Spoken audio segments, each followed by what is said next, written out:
कान्तिपुर समाचारमा स्वागत छ। सुरु गरौं मुख्य समाचारबाट। नेकपामा प्रधानमन्त्री ओली विरुद्ध बहुमत सचिवालय सदस्यको मोर्चाबन्दी। महासचिव पौडेल भन्छन् पार्टी एकता संकटमा पर्यो। सरकारी र सार्वजनिक जग्गा अतिक्रमणलाई वैधानिकता दिने प्रयास। हडपेर बसेकाहरूलाई नै लालपूर्जा दिने गरी भूमि सम्बन्धी नियमावली ल्याइँदै। आप्रवासी कामदारलाई बधुवा मजदुर सरह व्यवहार गर्ने काफला व्यवस्था हटाउन साउदी अरेबिया पनि तयार। 3 लाख बढी नेपाली प्रभावित हुने।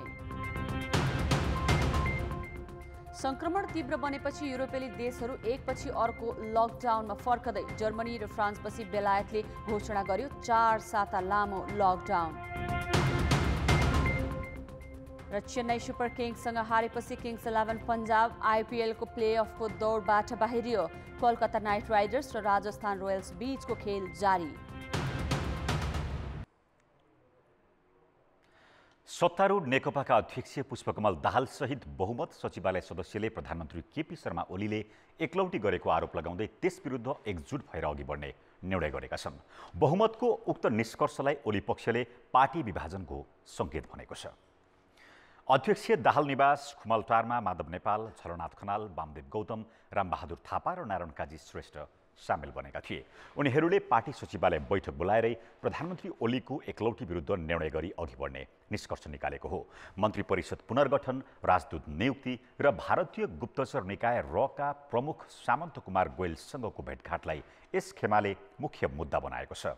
सचिवालयका बहुमत सदस्य प्रधानमन्त्री ओली विरुद्ध एकजुट भएपछि महासचिव विष्णु पौडेलले पार्टी विभाजन हुने संकेत गरेका छन्। आज भएको खुमलटार भेला लगत्तै महासचिव पौडेलले पार्टी एकतामा गम्भीर संकट देखा परेको भन्दै सामाजिक सञ्जालमा उल्लेख गरेका छन्। तीव्र विवादका बीच अर्थमन्त्री नियुक्त भएका पौडेलले नेकपाको एकीकृत र अविभाज्य अस्तित्वका सामु गम्भीर सङ्कट पैदा भएको उल्लेख गरेका छन्। पार्टी एकीकरण र 2 अध्यक्ष बीचको विवादका धेरैजसो चरणमा मध्यस्थता भूमिकामा रहेका पौडेलले पार्टी एकताको पक्षमा उभिन नेता कार्यकर्तालाई आग्रह समेत गरेका छन्। ओली निकटका केही नेताले भने संसदीय दलमा दाहाल खेमा अल्पमतमा परेपछि पार्टी विभाजन गरी कांग्रेस र जनता समाजवादी पार्टीसँग मिलेर सरकार गठन गर्नेसम्मको रणनीति खुमलटार भेलाले बनाएको आरोप लगाएका छन्।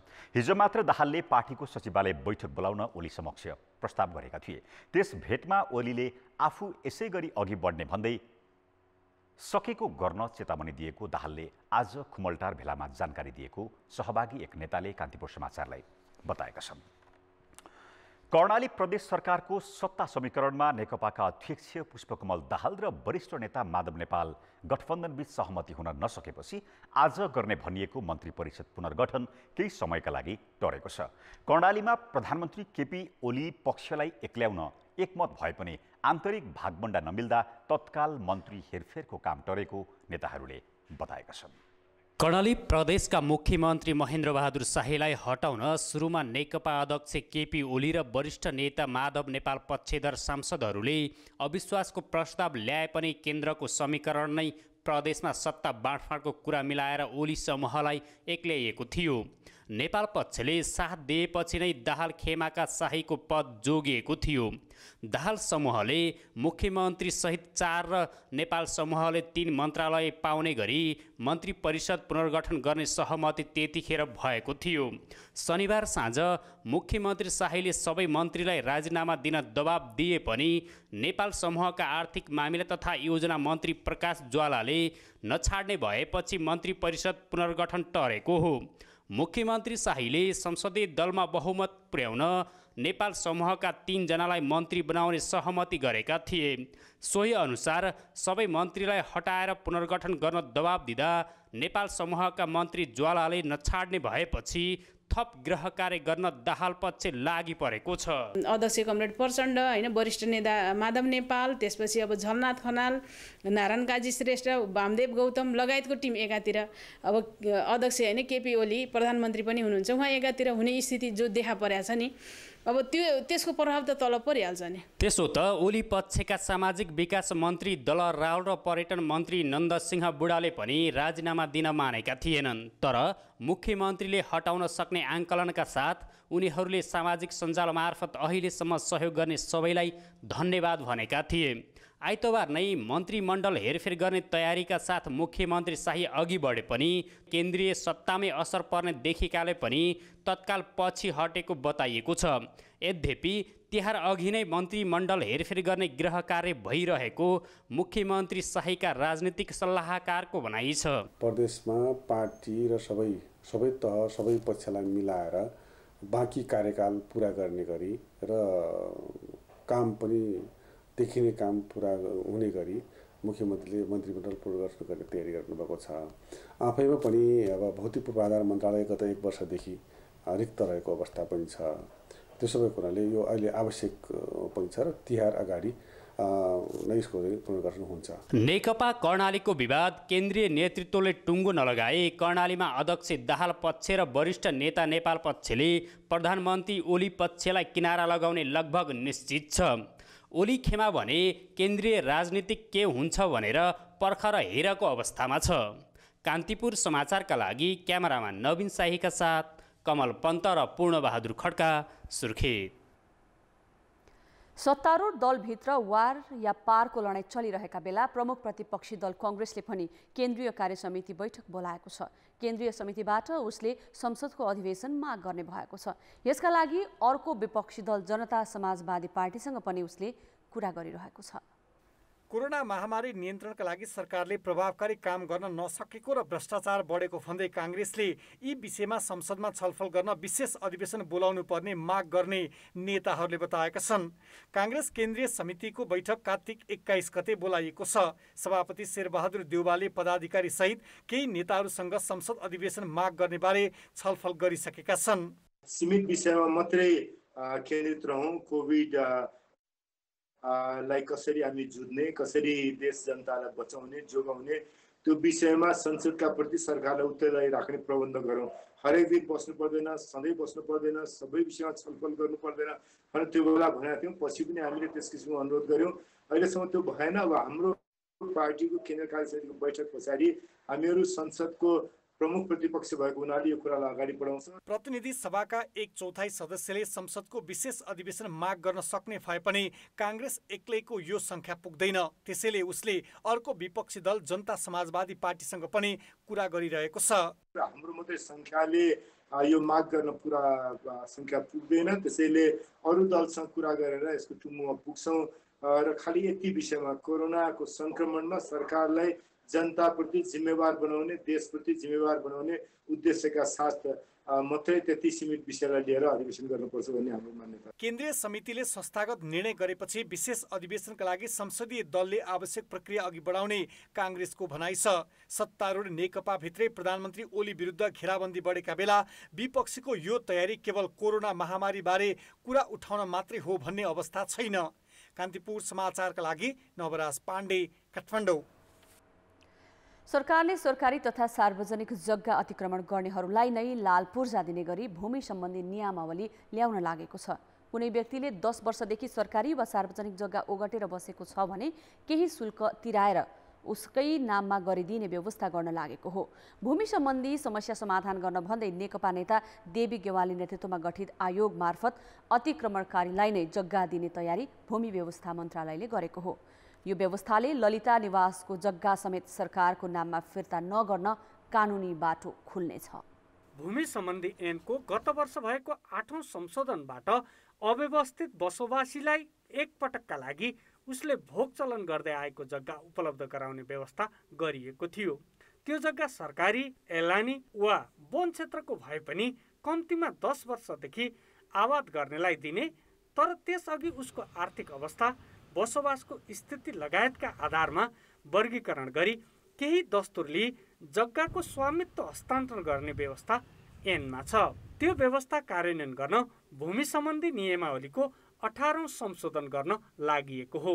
भूमि व्यवस्था मन्त्रालयले पठाएको नियमावली मन्त्री परिषदबाट स्वीकृत हुने चरणमा छ। मस्यौदामा चलन चल्तीको मालपोतको 8 देखि 200% सम्म लिई देवी गेवाली नेतृत्वको भूमि आयोग मार्फत जग्गा दिने प्रस्ताव छ। आयोग जग्गा वितरणका लागि नियमावली पर्खेर बसिरहेको छ।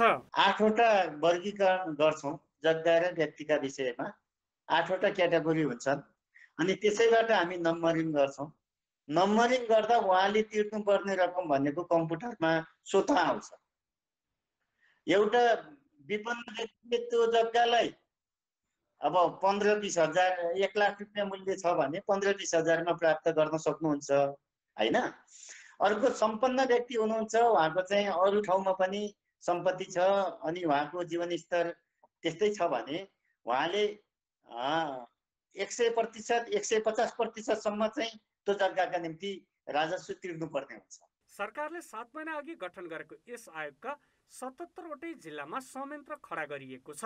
सरकार परिवर्तन पछि आयोग गठन भए पनि सुकुम्बासी समस्या सल्टिएको छैन। एजेरूको रूपमा झन पलाउँदै र झाँगिँदै गएको छ।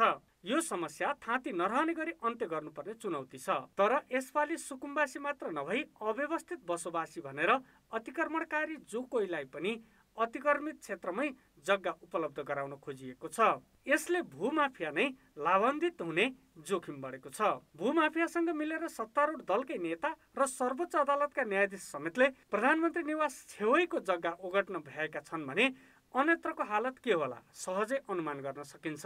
10 वर्ष आबाद गरेकै आधारमा मालपोत तिराएर जग्गा वितरण गरे त्यसले अतिक्रमणकारीलाई प्रोत्साहन पुग्ने र सरकारी तथा सार्वजनिक जग्गा कहीँ पनि बाँकी नरहने कानुनविदहरू बताउँछन्।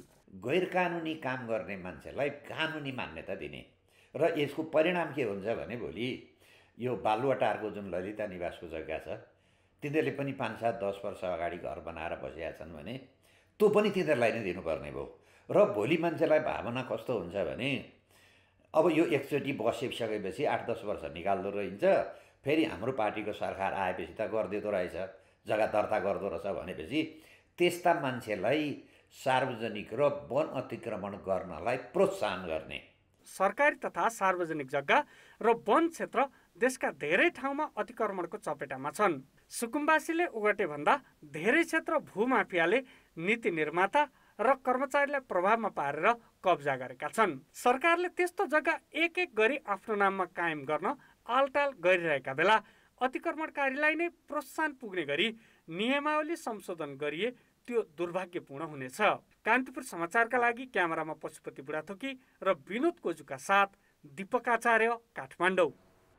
अब बाँकी समाचार। कोरोना भाइरसका बिरामी मध्ये मृत्यु हुनेको संख्या 23 थपिएर 960 पुगेको छ। यस्तै पछिल्लो 24 घण्टामा काठमाडौँ उपत्यकामा 1622 सहित 2824 संक्रमित थपिएका छन्।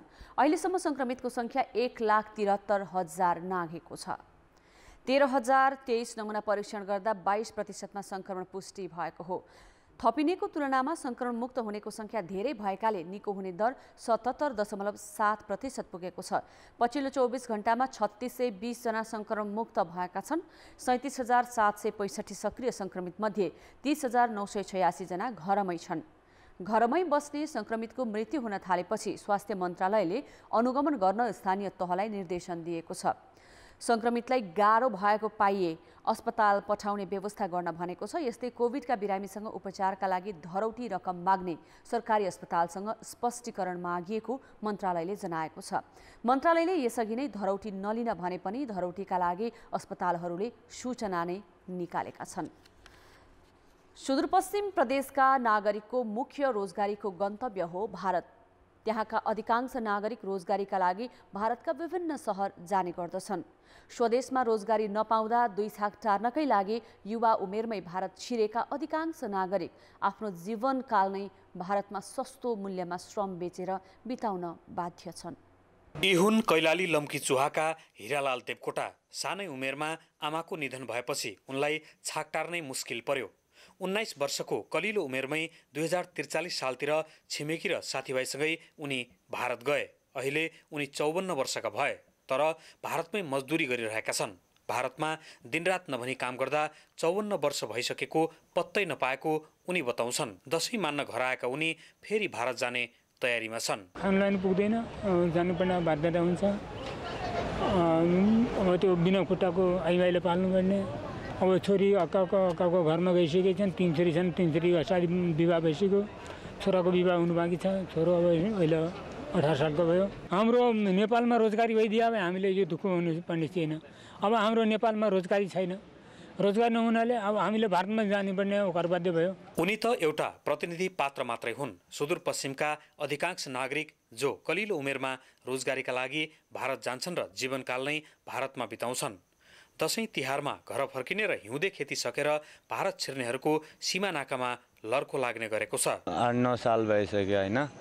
बस त्यही यहाँ नेपालमा कामसाम त मिल्दैनन् हैन। मिलेपछि 10-12, 7-8 हजार रुपियाँ मिल्छ। त्यसले केही चल्दैनन् हैन। त्यसै गरी पढाइ गर्नलाई पहिला पैसा पनि केही त्यति थिएन हैन। त्यही भएर जानुभयो। ढेडी गर्ने हो हैन। ढेडी काम गरेरै हैन। के हुन्छ र अब त्यस्तै त हो नि त। 250-300 रुपियाँको दिइरहेका छन्। यहाँबाट 500-600 रुपियाँ ढेडी भनिदिन्छन् हेर्नुहोस्। अनि चाहिँ त्यहाँ भने बापतको हुँदैन काम गर्ने व्यक्तिलाई। अब त्यो अनि अब काम बापतको पनि हो। काम हेरेर हुन्छ त्यस्तो हुँदैन। यहाँका अधिकांश नागरिक वर्षेनी यसरी नै भारत जाने गरे पनि सरकारसँग आफ्ना कति नागरिक भारतमा छन् र उनीहरूको अवस्था कस्तो छ भन्नेसम्म थाहा छैन। भारतमा काम गर्दा होस् या आउजाउ गर्दा धेरै कष्ट र दुर्व्यवहार समेत खेप्नुपर्ने उनीहरू बताउँछन्। सुदूरपश्चिममा उच्च गरिबी छ। आफ्नै ठाउँमा काम गर्नका लागि रोजगारीका अवसर छैनन्। तसर्थ यहाँका नागरिकले कहिलेसम्म यसरी भारतमै जीवन बिताउनु पर्ने हो यसको जवाफ कसैसँग छैन। कान्तिपुर समाचारका लागि क्यामेरामा सुदीप थापाका साथमा टेकराज जोशी, धनगढी, कैलाली। भूमाफियाले कब्जा गरेको ललिता निवासको 113 रोपनी जग्गा आफ्नो नाममा कायम गर्नबाट सरकार पन्छिएको छ। सरकारले नै गठन गरेको छानबिन समितिले प्रतिवेदन दिएको 22 महिना भइसकेको छ भने भूमाफियाको नाममा जग्गा दर्ता गराउन भूमिका खेल्ने विरुद्ध अख्तियारले भ्रष्टाचार मुद्दा दायर गरेको नै 9 महिना लागेको छ। कानुनी व्यवस्था अनुसार सरकारले जग्गा आफ्नो नाममा कायम नगर्नुले के सङ्केत गर्छ र यसबीचमा के कस्ता चलखेल भएका छन् त? यस प्रकरणलाई नजिकबाट नियालिरहेका अधिवक्ता युवराज कोइराला यसरी व्याख्या गर्छन्। ललिता निवास बालुवाटारको जग्गा 2021 साल 8-17 गते मङ्सिर 17 गतेको राजपत्रमा प्रकाशित सूचनाअनुसार राज्यले अधिग्रहण गरेको जग्गा हो। तत्कालीन प्रचलित ऐन जग्गा प्राप्ति ऐनका सम्पूर्ण प्रावधानहरू चाहिँ पुरा गरेर जम्मा 6वटा दरबारहरू एकैसाथ मन्त्री परिषदको 2021 साल 8-15 गते निर्णय गरेर अधिग्रहण गरिएको छ र यो 2022 साल 2 महिना 24 गतेदेखि चाहिँ सरकारले चाहिँ यी 6वटा दरबारहरू आफ्नो अधीनमा लिएर अहिलेसम्म भोगचलनमा गरिआएको छ। यो 6वटा दरबारमा चाहिँ अहिले प्रहरी प्रधान कार्यालय रहेको र मोहन शमशेरको दरबार, लक्ष्मी निवास, मन्त्री क्वार्टर, बबर महल, ललिता निवास अनि बाल मन्दिर, यी 6वटा दरबारहरू चाहिँ राज्यले अधिग्रहण गरेको छ। त्यसमध्येमा सुवर्ण शमशेर र काञ्चन शमशेरको यो पञ्चायती व्यवस्था विरुद्ध लागेको कारण 14 रोपनी 11 चाहिँ जफत भएको कुराहरू त्यो राजपत्रमा लेख्छ। जब प्रजातन्त्र स्थापना भयो 46 सालपछि र 47 सालमा चाहिँ कृष्णप्रसाद भट्टराईको प्रधानमन्त्री भएको बेलामा जम्मा 3टा निर्णय भएका छन्। 2047 2-14, 47 4-8 र 47 5-3 मा। त्यसको मकसद चाहिँ 3टै उसको के छ भन्नुहुन्छ भन्दाखेरि राजनीतिक कारण। अब त्यो भाषै चाहिँ 2017 सालपछि प्रजातन्त्र स्थापनाको लागि सङ्घर्ष गरेको कारण कसैको जग्गा जमिन जफत भएको छ भने गृह मन्त्रालयले छानबिन गरेर सम्बन्धित व्यक्तिले फिर्ता दिने र यसरी फिर्ता दिँदाखेरि प्रचलित भूमि सम्बन्धी ऐनले राख्न पाउने हदसम्म चाहिँ फिर्ता दिने र त्योभन्दा बढी चाहिँ भएमा मुआवजा मात्रै दिने भन्ने निर्णय भएको छ। अब त्यो सरकारी जग्गा हो भन्ने कुरा त सातापक्षात त्रितालको प्रतिवेदनमा उल्लेख भइसक्यो र त्यही प्रतिवेदन अनुसार 2075 साल 11-28 गते मन्त्री परिषदले पनि यो सरकारले अधिग्रहण गरेको हो र मुआवजा पनि दिइसकेको र यो सरकारी जग्गा हो भन्ने कुरा स्वीकार गरिसकेको छ। र त्यो निर्णयमा के भनेको छ भने 2049 साल 7-25 र 2049 साल 9-23 मा मिसिल नम्बर 1025 र 1024बाट जुन जग्गा दर्ता भएका छन् त्यो पनि कानुन विपरीत दर्ता भएको देखिँदाखेरि त्यो जग्गा पनि सरकारको नाममा, नेपाल सरकारको नाममा कायम गर्न भूमि सुधार मन्त्रालय प्रस्ताव पेश गर्ने। 67-1-31 मा चाहिँ मालपोत कार्यालय दिल्ली बजारले बाटो, राजकुलो र सरकारी जग्गामा पनि मोही कायम गर्ने गरी निर्णय भएको छ। त्यो प्रचलित ऐनको परिखिलाफ हुने गरी भएकोले त्यो निर्णय बदर गराउन र त्यो निर्णय बमोजिम भएका सम्पूर्ण कार्यहरू बदर गरी दर्ता भएका जग्गाहरू पनि नेपाल सरकारको नाममा ल्याउने गरी भूमि सुधार तथा व्यवस्था मन्त्रालयले प्रस्ताव पेश गर्ने भन्नेसम्म निर्णय भयो।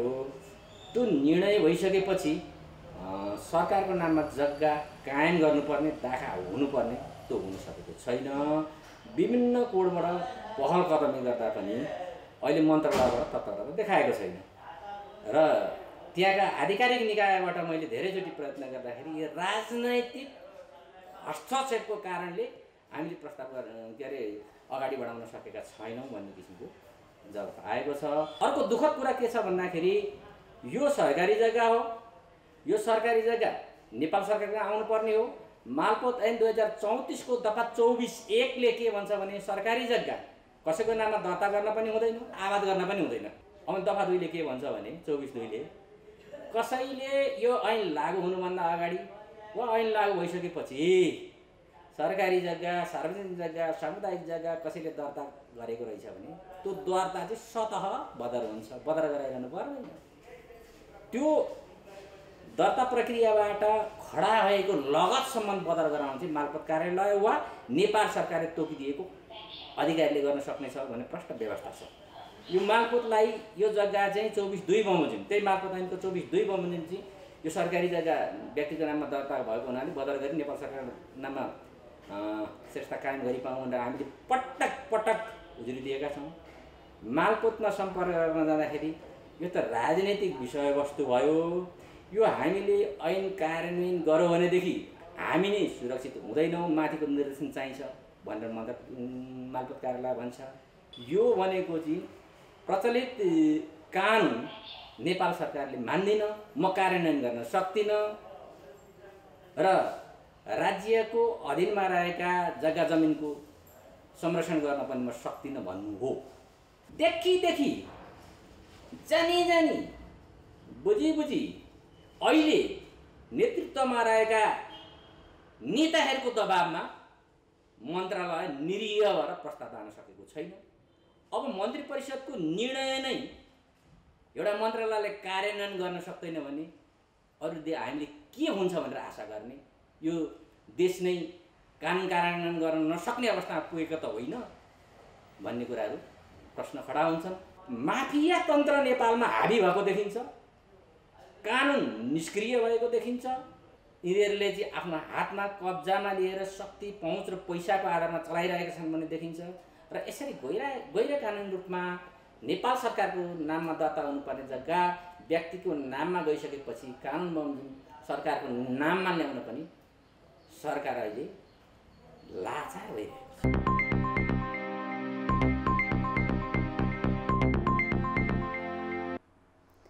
नेपाली युवाको श्रम गन्तव्य साउदी अरेबियाले आप्रवासी श्रमिकलाई राहत हुने गरी श्रम कानुन संशोधनको तयारी गरेको छ। उसले अङ्ग्रेजी नयाँ वर्षको सुरु अर्थात् पुस 17 गतेदेखि कार्यान्वयन गर्ने गरी कानुन संशोधन गर्न लागेको हो। कानुन संशोधनपछि 3 लाखभन्दा बढी नेपाली श्रमिक लाभान्वित हुनेछन्। साउदी अरेबिया नेपाली युवाको दोस्रो ठुलो श्रम गन्तव्य मुलुक हो, तर त्यहाँ आप्रवासी श्रमिकलाई काम गर्न त्यति सहज भने छैन। म्यान पावर कम्पनीले एउटा काममा लगाउने भनेर अर्कैमा पुर्याउने गरेका श्रमिकले आफ्नो चाहनामा कम्पनी परिवर्तन गर्न पाउँदैनन्। श्रमिकमाथि रोजगारदाता हाबी छन्। रोजगारदाताको सहमति बिना श्रमिकले स्वदेश फर्किन अनुमति पाउँदैनन्। न्यूनतम मानव अधिकार छैन। रोजगारदाताले चाहे श्रमिकलाई थुन्नेसम्मको व्यवस्था छ। सम्बन्धी सम्पूर्ण वैधानिक कामहरू स्पोन्सरको हातमा निहित रहन्थ्यो। उनीहरूको अनुमति बगैर हामीले कुनै पनि वैधानिक काम कारबाहीहरू गर्न सकिन्नथ्यो। यदि यो सिस्टम अन्त्य भइसकेपछिबाट त्यो सम्पूर्ण काम कारबाहीहरू श्रमिक र श्रम सम्बन्धी हाम्रो सम्पूर्ण वैधानिक काम कारबाहीहरू हामी आफैले गर्न पाउनेछौँ। जस्तै बहिर्गमन भिजा, रिएन्ट्री भिजा, अनि रोजगार श्रम परिवर्तन अथवा रोजगारदाता परिवर्तन लगायतका चिजहरूमा हामीलाई आफैले स्पोन्सरको बिना अनुमति, उनीहरूको स्वीकृति बिना नै हामीले परिवर्तन गर्न सक्छौँ। रोजगारदाताको मनोमानी सहन नसकेर वैदेशिक रोजगार विभागमा साउदी अरेबिया गएकै युवाबाट सबैभन्दा धेरै उजुरी पर्ने गरेको छ। विभागका अनुसार रोजगारदाताले सम्झौता अनुसारको तलब र कम्पनी परिवर्तन गर्न नदिएको, करार अवधि पूरा नहुँदै घर फर्काइदिन अनुरोध गरेको, रोजगारदातासँग विवाद गर्ने श्रमिक बेपत्ता भएको लगायतका उजुरी पर्ने गरेको हो। सिप नभएका नेपाली युवा रोजगारीका लागि साउदी अरेबिया जाने गरेका छन्। त्यहाँ खास गरी पशुपालन, कच्चा तेल उत्पादन र सेवा क्षेत्रमा नेपाली युवा कार्यरत छन्। अप्रवासी कामदारमाथि बधुवा मजदुरलाई जस्तो व्यवहार गर्ने गरेको भनी साउदी अरेबियाको आलोचना हुँदै आएको छ। कतारले गत भदौमा आप्रवासी श्रमिकको पक्षमा कानुन संशोधन गरेपछि साउदी सरकारमाथि पनि दबाव परेको थियो। अहिले विश्वभरिबाट चाहिँ खाडी राष्ट्रलाई चाहिँ मतलब के भने दबाव छ, यो चाहिँ के अरे तपाईँहरूको देशको कलङ्क हो भनेर धेरैले दबाव चाहिँ दिइरहेको छ, अन्तर्राष्ट्रिय सङ्घ संस्थाहरूले दिइराखेका छ। त्यस कारणले चाहिँ बिस्तारै खाडी राष्ट्रहरूले आफ्नो यो कफाला पद्धतिमा परिवर्तन गर्ने प्रयासहरू गरिराखेका छ। मानवाधिकारवादी सङ्घ संस्थाको चौतर्फी दबावपछि साउदी सरकारले अङ्ग्रेजी नयाँ वर्षको सुरुदेखि कफला व्यवस्था हटाउने तयारी गरेको हो। कानुन संशोधनपछि त्यहाँ कार्यरत 3 लाख बढी नेपाली सहित 60 लाख श्रमिक लाभान्वित हुनेछन्। कान्तिपुर समाचारका लागि सुमन पन्थ, काठमाडौँ। साताको पहिलो दिन शेयर बजार मापन गर्ने परिसूचक 4.72 अङ्कले घटेको छ। जलविद्युत, लघुवित्त, निर्जीवन बीमा, व्यापार र अन्य बाहेकका समूहले परिसूचक 1641 अङ्कमा ओह्रालेका हुन्। वाणिज्य ब्याङ्क समूहको परिसूचक 14.55 र विकास ब्याङ्क समूहको परिसूचक 7 अङ्कले घटेको छ। लघुवित्त समूहको परिसूचक सबैभन्दा धेरै 29 अङ्कले बढेको छ। 6 वटा कम्पनीको मूल्य सर्किट लागेर बढेका दिन 2 अर्ब 93 करोड रुपैयाँको कारोबार भएको छ। यसपालिको तिहारमा भारतबाट फूलका माला आयात नगरिने भएको छ। देशभित्र उत्पादन बढेकाले नभई कोरोना महामारीले माग्ने कम भएकाले आयात नगरिने भएको हो। सामान्यतया तिहारमा सयपत्री, मखमली लगायत फूलको 25 लाख भन्दा बढी माला खपत हुन्छ। त्यति माला देशभित्र उत्पादित फूलबाट तयार नहुने भएकाले गत वर्ष 2 करोड खर्चेर 3 लाख थान माला भारतबाट आयात गरिएको थियो। तर यसपालि स्वदेशी फूलबाटै तिहार मनाइने भएको छ। कोरोना महामारीले सामान्य अवस्थामा जस्तो उल्लास नहुने भएकाले व्यापारीले भारतबाट माला नल्याउने निर्णय गरेका हुन्। बगैँचा, नर्सरी र बारीमा फूल ढकमक्क फुले पनि यसपालि अघिल्ला वर्षमा जस्तो माग छैन। तिहार यसपालि मङ्सिरमा भएकाले बिक्री नै हुन नसकी सुकेर खेर जाने चिन्ता किसानमा छ। सिजन आएपछि चाहिँ केही कमाइ होला भन्ने आशा हुन्छ। यसपालि कोरोनाको महामारीले भनेको ठाउँमा पुर्याउन नसक्ने अवस्था त छँदैछ। त्यही माथि यो मलमासले गर्दाखेरि तिहार एकदम पछाडि धकिल्यो। तपाईँले हेर्नुहोस्, यो फुल अहिले ढकमक्क फुलिसकेको छ। यसरी अब तिहार लाग्दाखेरि सबै ओइलिसक्छ। त्यो कारणले गर्दाखेरि यसपालि चाहिँ हामी घाटामा जाने चाहिँ निश्चित छ। सजिलै छ, लगानी कम, फाइदा ज्यादा। यो त एन्ड टाइम त्यहाँ चाहिँ फुल्छ, अनि त्यही भएर जस फाइदै छ। 2.5 महिना पनि रेडी भइसक्छ। रोपेको बिउ राख्नु चाहिँ तपाईँको लगभग 1 महिना जस्तो लाग्ला। 1 महिना बिउ भएपछि 2 महिना पनि फलिसक्छ। नेपालमा फूलको व्यावसायिक खेती हुन थालेको 65 वर्ष भयो। फूलमा परनिर्भरता भने हटिसकेको छैन। तिहार बाहेकको समयमा पनि फूल खपत हुन्छ। आन्तरिक उत्पादनले नधानेर गत आर्थिक वर्ष 12 करोड रुपैयाँ भन्दा बढीको फूल आयात गरिएको थियो। यसपालि तिहारमा भने स्वदेशी फूलले खेर जाने आकलन छ। व्यवसायका अनुसार स्वदेशी फूलबाट 20 लाख थान माला तयार हुन्छ, जबकि महामारीले गर्दा 15 लाख पनि खपत नहुने अनुमान छ। कोभिडको चाहिँ महामारी छ, त्यसकारणले गर्दाखेरि चाहिँ हामीले सुरक्षित ढङ्गले हाम्रै देशमा उत्पादन भएको फूल चाहिँ हामी तिहार मनाउँछौँ। यसपालिको तिहार चाहिँ अब हामीले देशभरिको चाहिँ तपाईँको मागको डाटा सङ्कलन गर्दाखेरि लगभग चाहिँ 15 लाख माला चाहिँ यसपालि चाहिँ आवश्यक रहेको, माग रहेको बजारको, र 15 लाख माला चाहिँ हाम्रो देशभित्र चाहिँ उत्पादन रहेको हामीले चाहिँ जानकारी दिइराखेका छौँ। विभिन्न चाहिँ सञ्चार माध्यमबाट हामीले चाहिँ के भनिरहेका छौँ भन्दाखेरि 15 लाख माला मध्ये चाहिँ तपाईँको 12 लाख माला चाहिँ सयपत्रीको माला हुन्छ र त्यही 3 लाख माला चाहिँ मखमलीको माला हुन्छ। व्यवसायका अनुसार फूल खेतीमा लगानीको तुलनामा मुनाफा धेरै छ। अर्कातिर नेपालमा उत्पादित फूलको विदेशमा समेत माग छ, तर व्यवसायीले माग अनुसार आपूर्ति गर्न सकेका छैनन्। कान्तिपुर समाचारका लागि सिन्धुपाल्चोकबाट कमला पाखरिन र क्यामेरामा हेमन्त कटुवालका साथ अञ्जना लामिछाने, काठमाडौँ। ब्रेकपछि समाचारमा पुनः स्वागत छ। अब बाँकी समाचार। विपन्न किसानको आय आर्जन उकास्न बागमती प्रदेश सरकारले अनुदान दिने नीतिसहित बजेट सार्वजनिक गर्यो। ठूला फार्महरूलाई 5 लाखदेखि 1 करोड रुपियाँसम्म दिने गरी 50 करोड अनुदान छुट्याइएको छ। तर अनुदान लिनेमा राजनीतिक पहुँच भएका टाठाबाठा बढी छन्। छनौट प्रक्रियामै पहुँच हाबी हुँदा साना किसानले अनुदान पाउन नसकेका हुन्।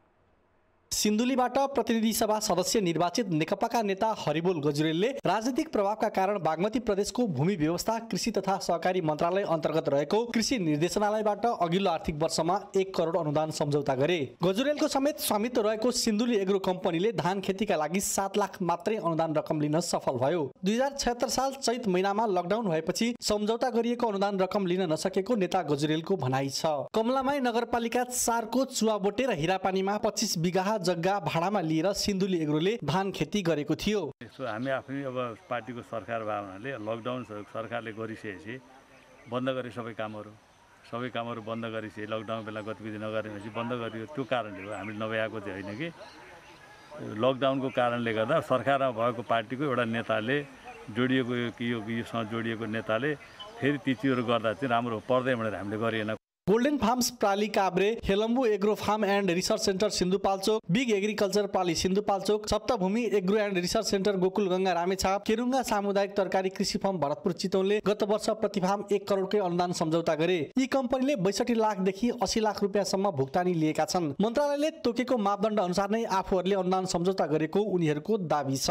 प्रस्तावना छनौट र फिल्ड अनुगमनबाट छनौट भइसके पछाडि उहाँहरूले फेरि हामीलाई प्रदेशको कृषि विकास निर्देशनालय हेटौँडामा बोलाउनु भयो।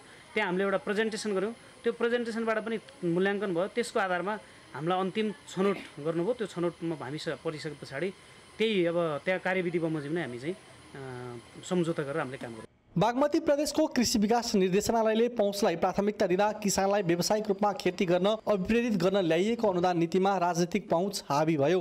वास्तविक किसानले अनुदान पाएका छैनन् भने पहुँच पुर्याएर अनुदान लिनेहरूले पनि सम्झौता गरे अनुसारकै रकम लान सकेनन्। साना किसानका लागि त यो अनुदान रकम आकाशको फल नै साबित भयो। कान्तिपुर समाचारका लागि सिन्धुलीबाट राजकुमार कार्की र सिन्धुपाल्चोकबाट कमला पाखरिनका साथ बालकृष्ण अधिकारी हेटौडा।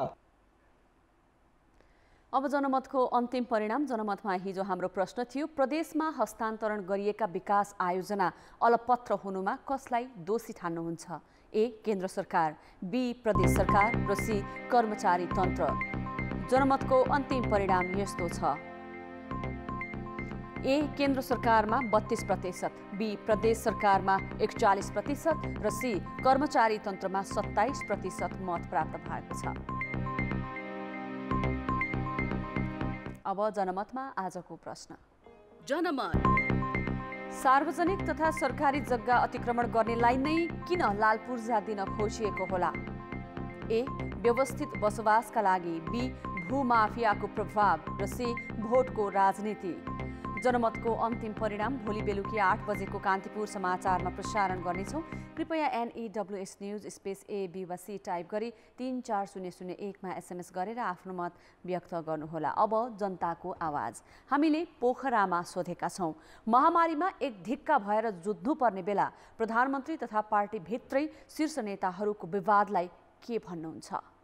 जनताको आवाज। आफ्नो आफ्नो चाहिँ डम्फु बजाइरहेको जुन जनमत देखिरहेको यसले चाहिँ नेकपाप्रति र सरकारप्रति सँगसँगै जनमतप्रति अलिकति वितृष्णा जाएको भन्ने कुरा लागिरहेको। विडम्बना हो, देशको लागि, जनताको लागि, नेपालको लागि विडम्बना हो।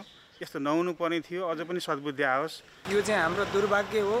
आज चाहिँ जनता जुन चाहिँ मारमा छन्, नेताहरू चाहिँ दुई धारमा छन्, जनता मारमा छन्। आज त्यो चाहिँ चाहना, जनताको चाहना नेताहरूले बुझ्न नसकेको अवस्था छ। पार्टी एउटा भए पनि पार्टीभित्र पार्टी भए जस्तो विभिन्न धार उपधारले गर्दाखेरि सरकार कमजोर जस्तो महसुस मैले गरेँ र अहिलेको यो शक्तिशाली सरकार भनिए पनि केमा अल्मलिरहेको छ भन्ने कुराहरू जनतालाई लागेको छ। विश्व महामारीको बेलामा आएर अहिले हात झिकेर बसेर जनतालाई सडकमै बस्ने अवस्था, खाना नपाएर उनीहरू दुःख पाइरहेको अवस्थामा उनीहरू महलमा बसेर आफू ऐस आराममा बसेर सुरक्षाकर्मीको घेरामा बसेर आफू सुरक्षित छन्, तर जनतालाई सुरक्षा गर्न सकिरहेको छैन। अब एउटै पार्टी हुन् त भने यिनीहरूको हृदय कहिल्यै पनि एउटै थिएन। प्रचण्ड र ओली जस्तो विरोधी कोही पनि होइन। अहिले एमालेका नाताले यिनीहरू जोडिएर त्यो छद्मवेशी रूप देखाएका हुन्। यिनीहरू एउटै हुन पनि होइनन्। सत्ता टिकिराखेन, देशलाई लुटिराख्ने र जनतालाई चाहिँ जनताको बारेमा र जनताको चाहिँ हकिकत र जनताको उद्धार अथवा जनतालाई राहत दिने काम र देश विकास र निर्माण काममा उहाँहरूको कुनै चासो छैन। सत्ताको उन्मादलाई कसरी आफ्नो बीचमा प्रयोग गर्ने भन्ने हिसाबको दृष्टिकोणले गर्दाखेरि चाहिँ यति बेला नेपाली जनता विकास निर्माणले छलाङ मार्नुपर्ने बेला आन्तरिक कलह र द्वन्द्वको शिकारमा नेपाली जनताहरू परिरहेका छन्।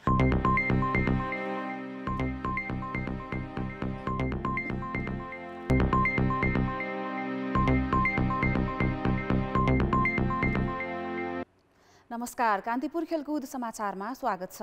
सुदूरपश्चिम प्रदेश सरकारले धनगढीको फाप्लालाई अन्तर्राष्ट्रिय क्रिकेट रङ्गशाला बनाउने घोषणासहित गौरवको आयोजनामा राखेको 2 वर्ष नाग्यो, तर अहिलेसम्म सिनको पनि भाँचिएको छैन।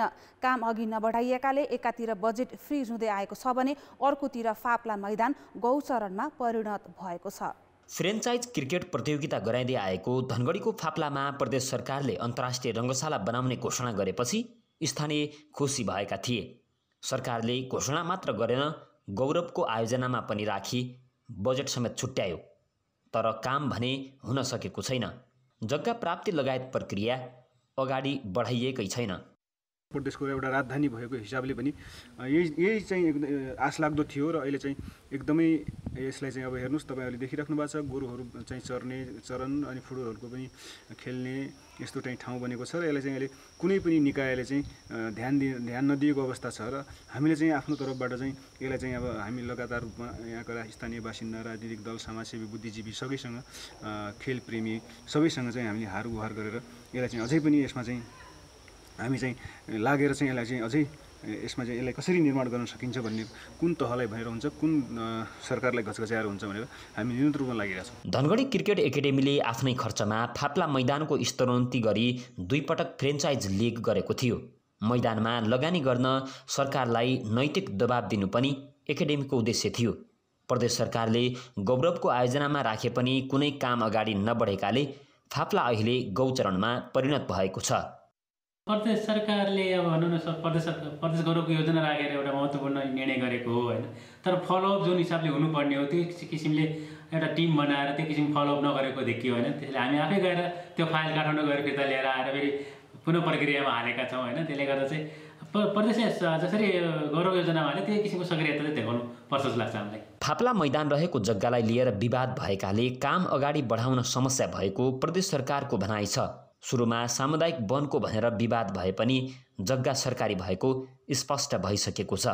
सबै बसेर यसलाई चाहिँ फाइललाई चाहिँ तुरुन्त माथि क्याबिनेट पठाएर यसलाई चाहिँ तुरुन्त चाहिँ स्वामित्वको लागि यसलाई चाहिँ अगाडि बढाउने भनेर चाहिँ निष्कर्षमा पुगेको छ। 2 वर्षमा रङ्गशाला निर्माणका लागि छुट्याइएको 5 करोडभन्दा बढी बजेट फ्रिज भइसकेको छ। चालु आर्थिक वर्षमा 1 करोड मात्र छुट्याइएको छ। एकातिर बजेट घटाइनु र अर्कातिर कामै सुरु नहुनुले अन्तर्राष्ट्रिय स्तरको रङ्गशाला बनाउने प्रदेश सरकारको गौरवको आयोजना कागजमै सीमित हुने त होइन भन्ने प्रश्न उठाउन थालिएको छ। कान्तिपुर समाचारका लागि महेन्द्र बम, धनगढी, कैलाली। पाकिस्तानले जिम्बाब्वे विरुद्धको 3 खेलको 1 दिवसीय सिरिज जितेको छ। आज भएको दोस्रो 1 दिवसीयमा 6 विकेटको जित हात पारेपछि घरेलु टोली पाकिस्तानले 1 खेल अगावै सिरिज कब्जा गरेको हो। रावलपिण्डी क्रिकेट स्टेडियममा टस जितेर ब्याटिङ गरेको जिम्बाब्वेले 24 ओभर 1 बलमा अल आउट हुँदै 206 रन बनाएको थियो। उसका लागि सेन विलियम्सले सर्वाधिक 75 रन बनाउँदा ब्रेन्डन टेलरले 36 र ब्रेन चारीले 25 रन बनाएका थिए। बलिङतर्फ इफ्तिकर अहमदले 5 विकेट लिए। 10 ओभर बल फालेका उनले 2 ओभर मिडन राख्दै जम्मा 40 रन खर्चिएका थिए। जवाफमा पाकिस्तानले 35 ओभर 2 बलमा 4 विकेटको नोक्सानीमा लक्ष्य भेटायो। बाबर आजमले उत्कृष्ट पारी खेल्दै 77 रन बनाएपछि पाकिस्तानले सहज जित निकाल्यो। इमाम उल हकले 49 र हैदर अलीले 29 रनको योगदान गरे। पहिलो 1 दिवसीय पाकिस्तानले 26 रनले जितेको थियो। तेस्रो खेल मङ्गलबार हुनेछ। इङ्ग्लिस प्रिमियर लिगमा साउथह्याम्पटनले एस्टन भिल्लामाथि 4-3 गोलको जित हात पारेको छ। एस्टन भिल्लाको मैदानमा आज साँझ भएको खेलको 20औं मिनेटमा यानिक वेस्टरगार्डले साउथह्याम्पटनलाई अग्रता दिलाएका थिए। 33औं मिनेटमा जेम्स वार्ड प्राउसले अग्रता दोब्बर बनाए। 45औं मिनेटमा प्राउसले नै गोल गरेपछि साउथह्याम्पटन पहिलो हाफमा 3-0 ले अघि रहेको थियो। 58औं मिनेटमा डेनी इङ्ग्सले चौथो गोल थपे। बाँकी समयमा एस्टन भिल्लाले 3 गोल गर्दै खेलमा फर्कने प्रयास गरेको थियो। उसका लागि 62औं मिनेटमा टाइरोन मिङ्स, इन्जुरी समयमा ओली वाटकिन्स र ज्याक ग्रिलिसले गोल गरेका थिए। साउथह्याम्पटन 7 खेलबाट 13 अङ्क जोड्दै तालिकाको तेस्रो स्थानमा छ। प्रिमियर लिगमा अहिले न्युक्यासल र एभर्टन बीच खेल भइरहेको छ। आजै सभा 10 बजे म्यान्चेस्टर युनाइटेड र आर्सेनल तथा 1 बजे टोटेनहम र ब्राइटन बीच खेल हुनेछ। खेलकुद समाचार अहिलेलाई यति नै। धन्यवाद सबिना। अब मौसम सम्बन्धी जानकारी।